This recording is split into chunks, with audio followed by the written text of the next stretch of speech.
Welcome to the Sojourn Wealth Management Podcast. My name is Jeff Bronner, and I'm here with my co-host, Corey Akins. How are you doing, Corey? I'm doing well. Looking forward to discussing the topic today. And we were leaving church last night, and the smell of freshly cut grass is in the air. So spring is here. I don't know. There's just something nostalgic about that. How about you? How are you doing? I don't know what we're going to do when we have to record a podcast during the winter. Yeah. Because I feel like right now all I want to talk about is how beautiful the East Tennessee spring weather is. It's unmatched. It is. It's unmatched. So I'm loving that.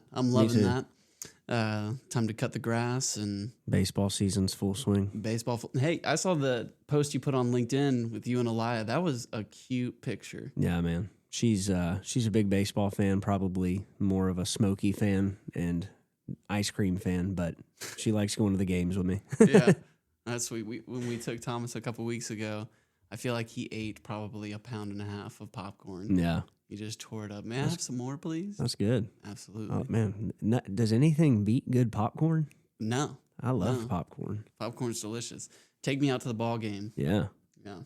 Absolutely. So spring is in the air, and today's episode has a lot to do with spring. Yeah. We're going to talk about the creation of a lot of modern retirement plans and how things have changed over the last 150 years when we think about the concept of retirement, its novelty, and how it impacts every single one of us now. It's the water that we swim in. So we're gonna go back about 150 years to start looking at things like pensions, mutual funds, and then things like 403Bs, 401Ks, and even Social Security. So we're gonna cover a lot of information in a short amount of time. It's not gonna be exhaustive, but we hope it's incredibly relevant for everybody. Yeah, and I hope it helps give a foundational kind of overview and understanding of how we have looked at retirement plans and planning as a country. But, you know, as I think about it, we have more people retiring now than ever before. And in a lot of ways, there are retirement planning kind of issues that we're seeing as well, right? So more people are going to be retiring in the next several years.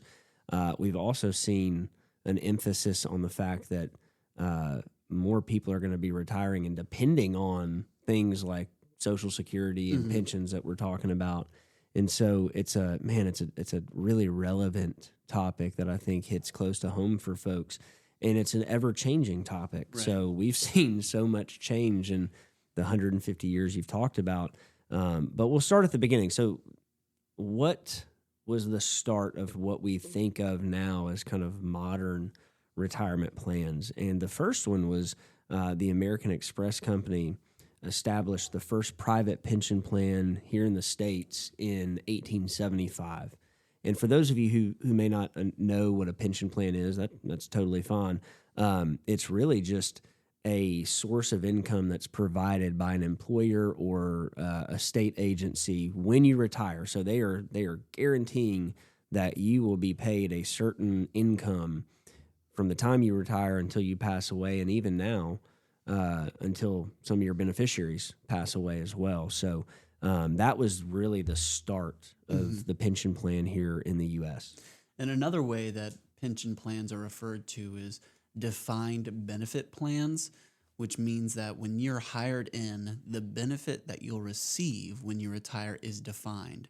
Typically, it's through some sort of equation that calculates your salary, years of service, and that will, based off of those two metrics, that will give you an output of what you can expect to receive. So that defined benefit, the pension plan, starts in 1875. And really the concept itself underneath a pension plan isn't unique to 1875 when the American Express Company came up with this.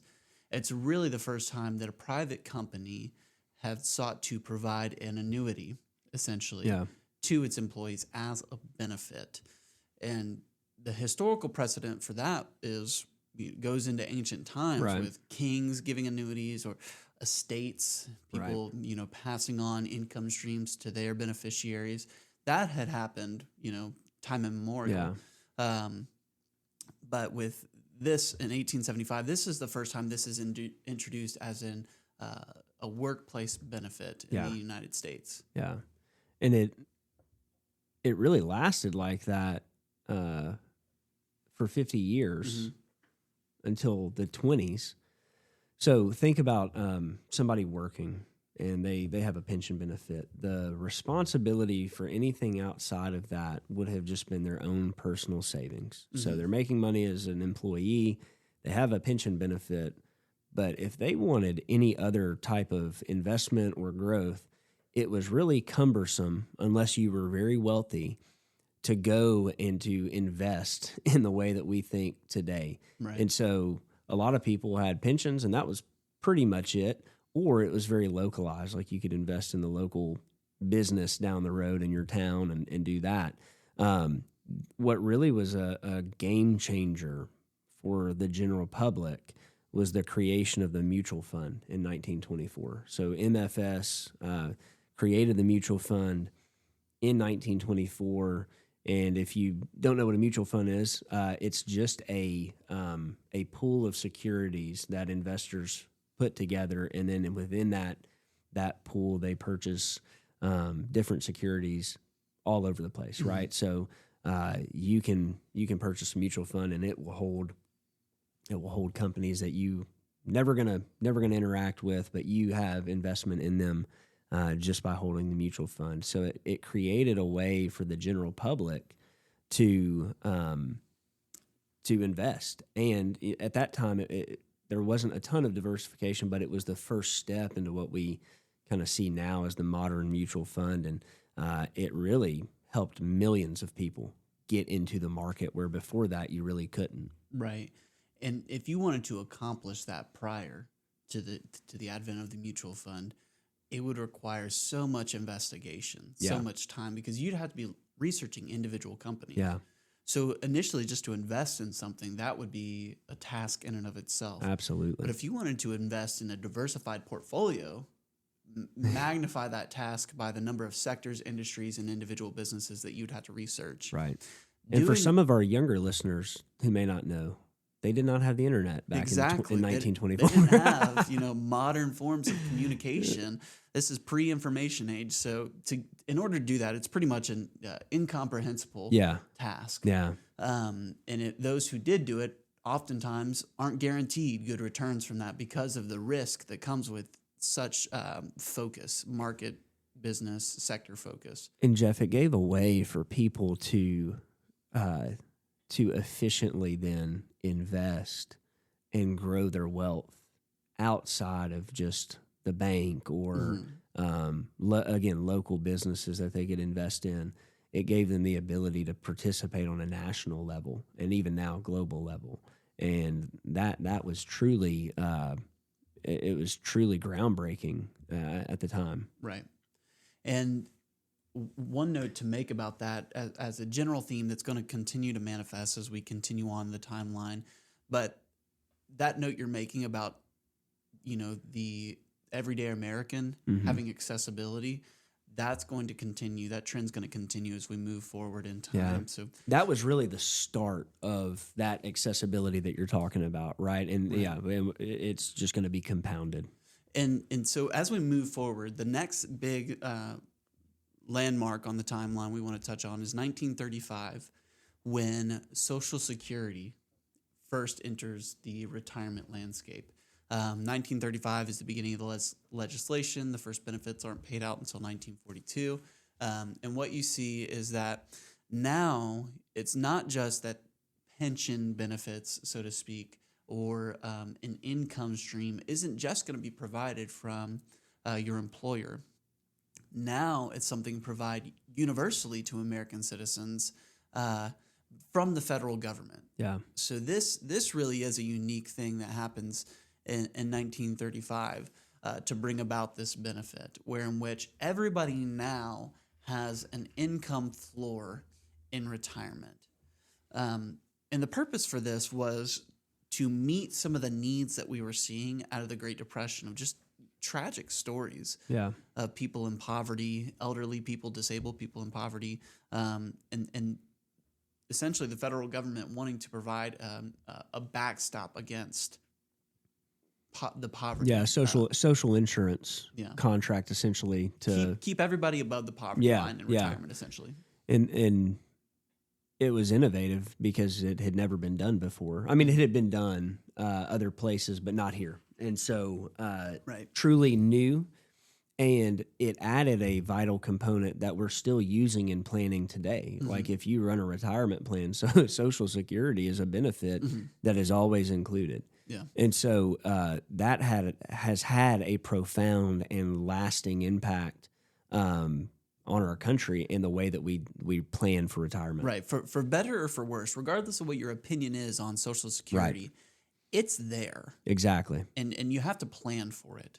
That's exactly right. And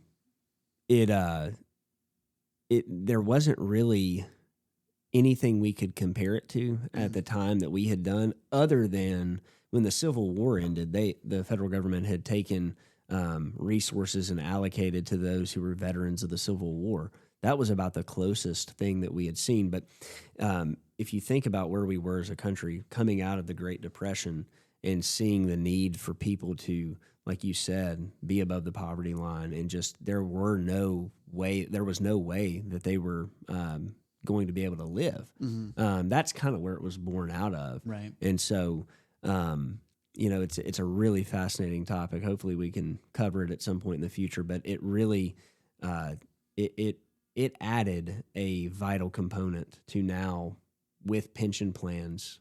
You've got this benefit. It's when you look back on it, I mean, it's shaped the way that we as a country do a lot of things. Right. And so moving forward from Social Security, what you start to see building on itself is you have some people having available to them the private sector pensions from their companies. And then you have, for everybody, Social Security. And even those who have the pension, who have the Social Security, you'll still see a gap that is needed in order to meet, or maintain lifestyle, maintain their standard of living into retirement. And that's where, 16 years after the first, Social Security payments are made, you see the conception of the 403B. Yeah. And this is where we see the first, what's called defined contribution plan, or where an employee can make contributions into an account that can grow for them outside of just, private buying mutual funds through the inception in 1924. Yeah. We now see, again, this trend of greater accessibility through this new plan for workplace, the workplace to provide. And it's provided to teachers initially. Yeah. The 403B. And born out of a way, or born out of the recognition that Social Security and pension plans weren't enough. Right. Right. And so it's interesting to think, man, just 15 to 16 years later, they are already seeing, okay, if you have a pension plan and a Social Security plan like teachers did at the time, it's still not covering the gap. Right. And so the 403B creation there, people might be shocked to hear that it was created before the 401k.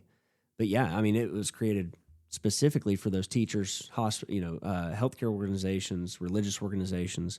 And it was the first kind of what you said, Jeff, about defined contribution. It was the first time where we saw, okay, in the workplace, you're going to have the ability to bridge that gap. Mm-hmm. And that comes with kind of a double-edged sword, right? Yeah. It can be really good to where, oh yeah, I'm saving, I'm being on top of it, or like, you don't take advantage of it, right? And so it kind of came with that component too.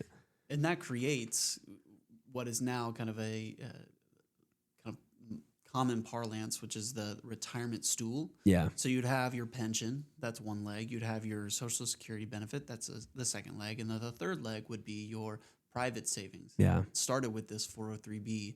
And with that kind of construction comes, again, greater accessibility. But with greater accessibility comes greater accountability. Yeah. And responsibility. Responsibility, that's right. How strong is that third leg that's really going to push you to, whatever your retirement goals are? If you want to achieve that, you need to look beyond just what Social Security and your pension is going to provide to you. when we talk about that three-legged stool, more weight is being put on that third leg. Progressively. Right. Progressively, we are seeing more of the onus is being put on the employees' defined contribution or what they save for retirement. And we'll see that trend continue as we move forward in time. Yes. From the 403B.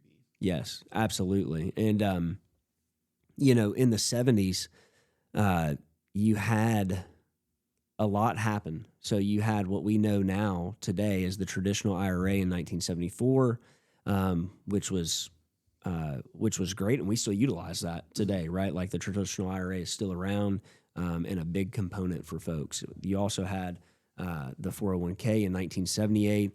It was, from a legislation perspective, introduced and then provided by employers, and then in 1981, employees could actually make contributions to it. But it highlights one thing that I really want to talk through, and that is CNBC did a study on 401k history, and one of the things that they mentioned that just 13% of all private sector workers today have a traditional pension plan, compared with 38% in 1979. So from the time that the 401k was introduced, 1978, 1979, what has it done?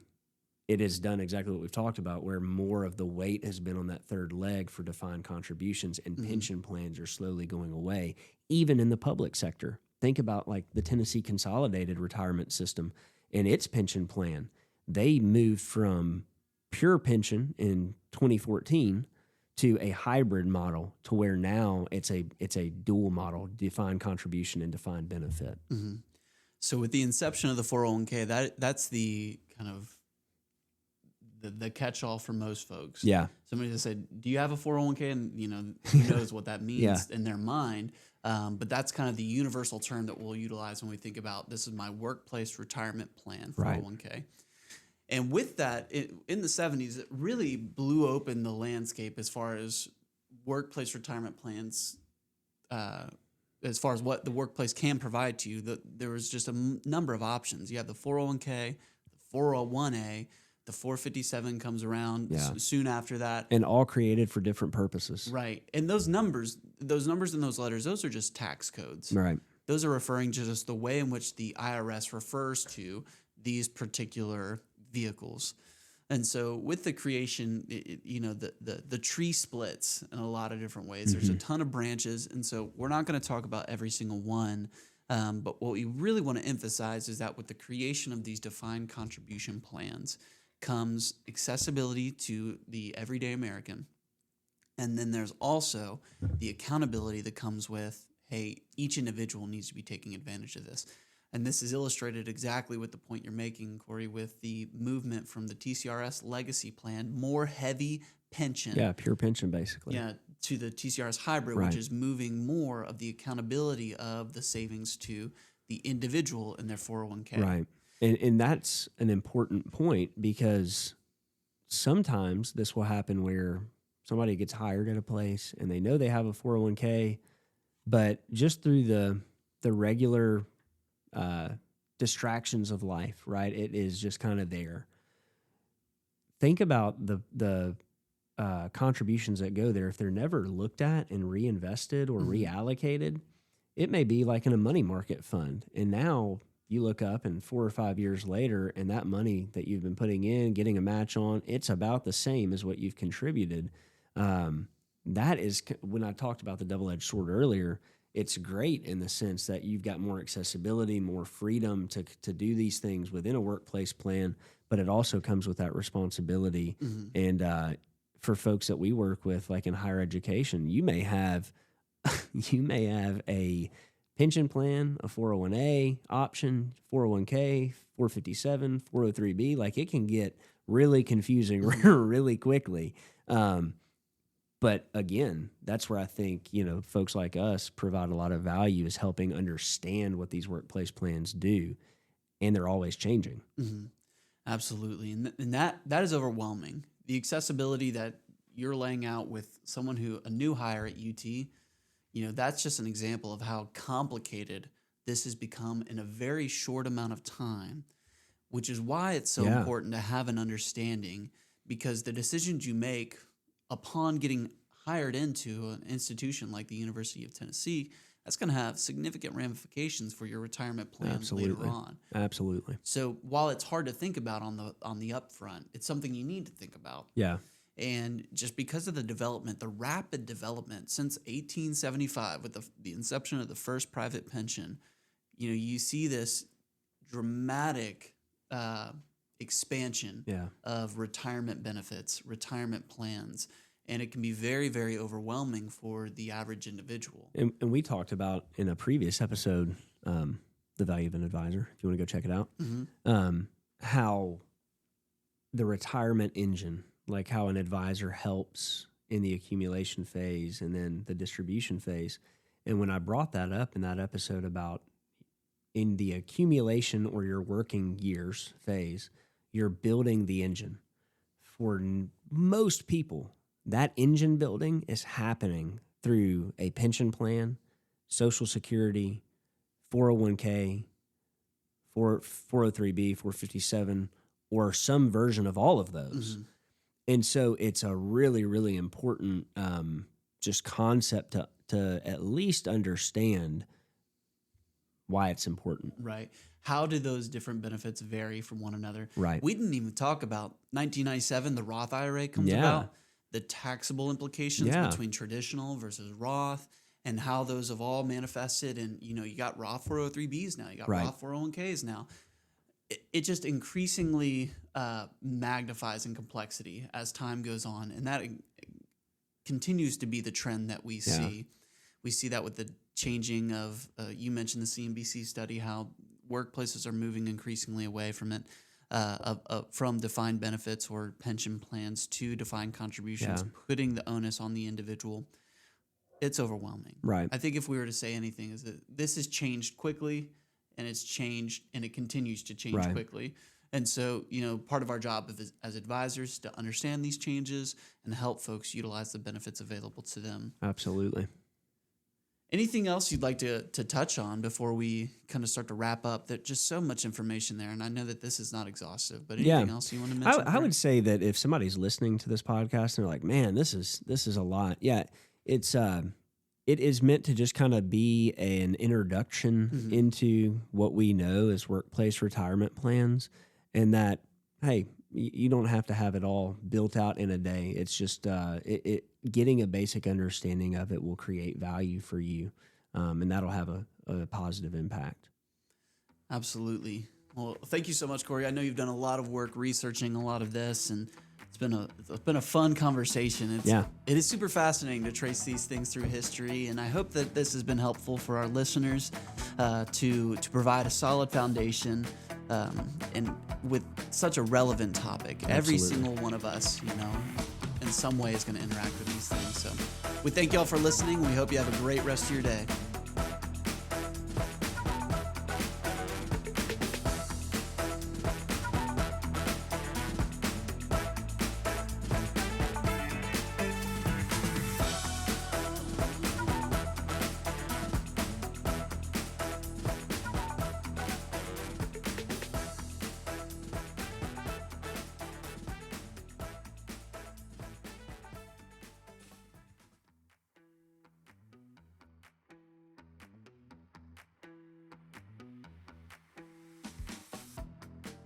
Thank you for listening to this episode of the Sojourn Wealth Management Podcast.